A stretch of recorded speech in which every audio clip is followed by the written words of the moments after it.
እግር ኳስ ወይስ የሞት መድረክ? ሜዳው ወደ ግድያ አውድማ የተቀየረባቸውን ዘግናኝ የታሪክ አጋጣሚዎችን ሰምተዋል? ዛሬ በእግር ኳስ ታሪክ እጅግ ጥቁር የሆኑትን ሁለት ግድያዎች ይዘንላችሁ ቀርበናል።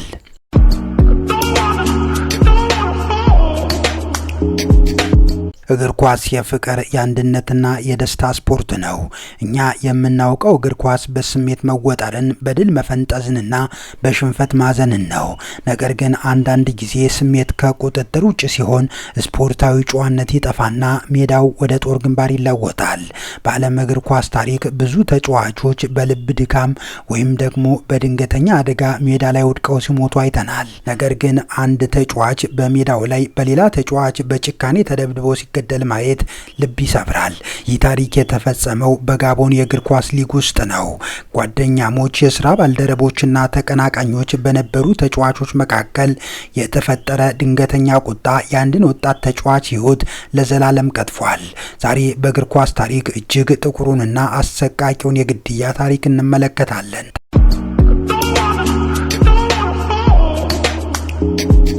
ታሪኩ የተፈጸመው እንደ ኢሮፓያን አቆጣጠር በ2014 በጋቦን አንደኛ ሊግ ጨዋታ ላይ ነው።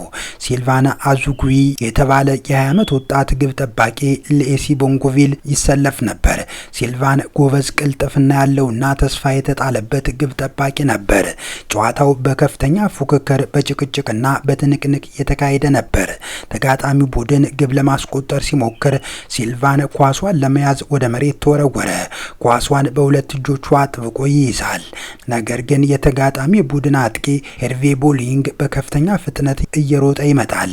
ሲልቫን ኳሷን ይዞ መሬት ላይ በተኛበት ሁኔታ ቦሊንግ ሊቆም አልቻለም ወይም ደግሞ ሊቆም አልፈለገም።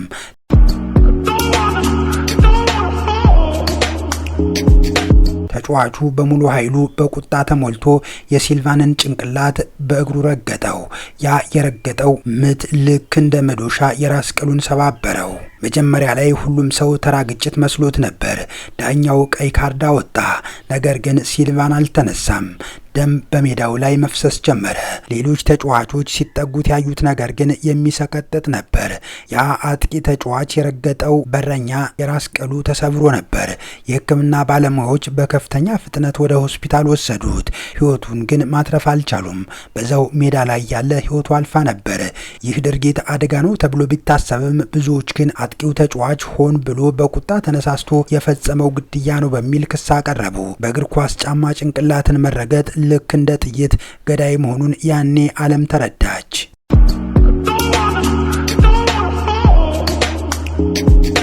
ይህ አሰቃቂ ድርጊት ያለ ቅጣት አልቀረም። የማዳጋስካር እግር ኳስ ፌዴሬሽንና የጋቦን እግር ኳስ ፌዴሬሽን ወዲያውኑ ስብሰባ ጠሩ። ድርጊቱ በስፖርታዊ ጨዋነት መደፈርና በእግር ኳስ ታሪክ ተሰምቶ የማይታወቅ በመሆኑ ጠንካራና አስተማሪ እርምጃ መወሰድ ነበረበት።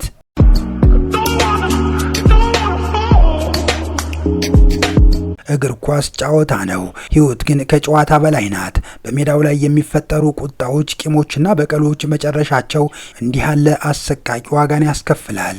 ሲልቫን አዙጉዊ የሞተው ኳስ ስላቆመ ሳይሆን ስፖርታዊ ጨዋነት በጠፋበት ሜዳ ላይ በመገኘቱ ነው። ይህ ታሪክ በእግር ኳስ መዝገብ ውስጥ ዘላለም በደማቅ ቀይ ቀለም ተጽፎ ይኖራል።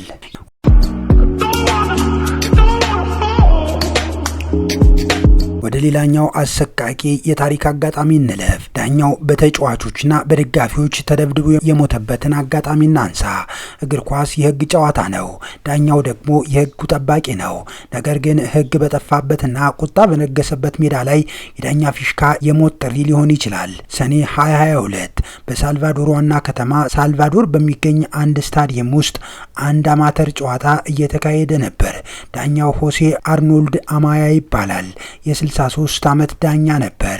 ለ20 ዓመታት በታማኝነት ስፖርቱን እያገለገለ ኖሯል። ያን ዕለት ግን በኪሱ የያዘው ቢጫ ካርድ ሕይወቱን እንደሚቀጥፈው ቅንጣት ታህል አልተጠራጠረም ነበር።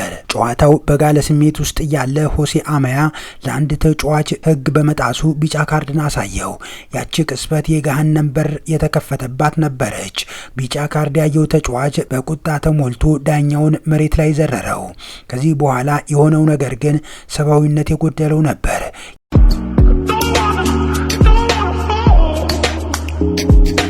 ያ ተጫዋች ብቻ አልነበረም። አልነበረም።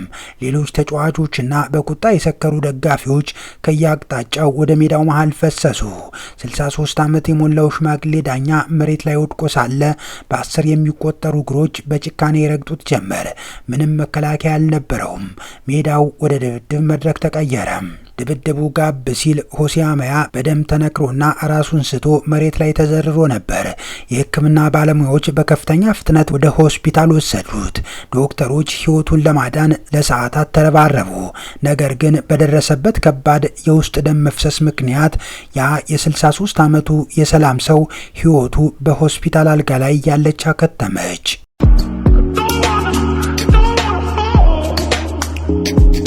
ይህ ግድያ መላውን ዓለም አስቆጣ። የሳልቫዶር ፖሊስ ወዲያውኑ ምርመራ ጀመረ። ግድያውን በመምራት ዋነኛ ተጠርጣሪ የሆነው ጁዋን ማኑኤል ክሩዝ የተባለ ግለሰብ በቁጥጥር ስር ዋለ። ጁዋን ማኑኤል ማኦ የተባለ የወንበዴ ቡድን አባል እንደሆነ ተደረሰበት። ግድያው በቀጥታ በአሰቃቂ ሁኔታ ሰውን መግደል በሚል ክስ ወደ ፍርድ ቤት ተመራ።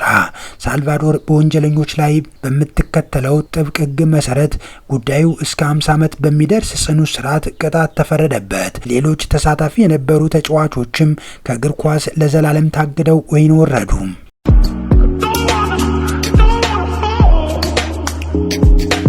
የሆሴአማያ ሞት ለሳልቫዶር ብቻ ሳይሆን ለመላው ዓለም ትልቅ ትምህርት ጥሎ አልፏል። እግር ኳስ ስፖርት እንጂ ጦርነት አይደለም። አንዱ ዳኛ ሕግን ስላከበረ ሕይወቱን ሊያጣ አይገባም። ዛሬ በብዙ ሀገራት ለዳኞች የሚሰጠው ጥበቃ እንዲጠናከር ምክንያት የሆነው እንደ ሆሴአማያ ያሉ ንጹሐን በሜዳው ላይ ደማቸው ስለፈሰሰ ነው።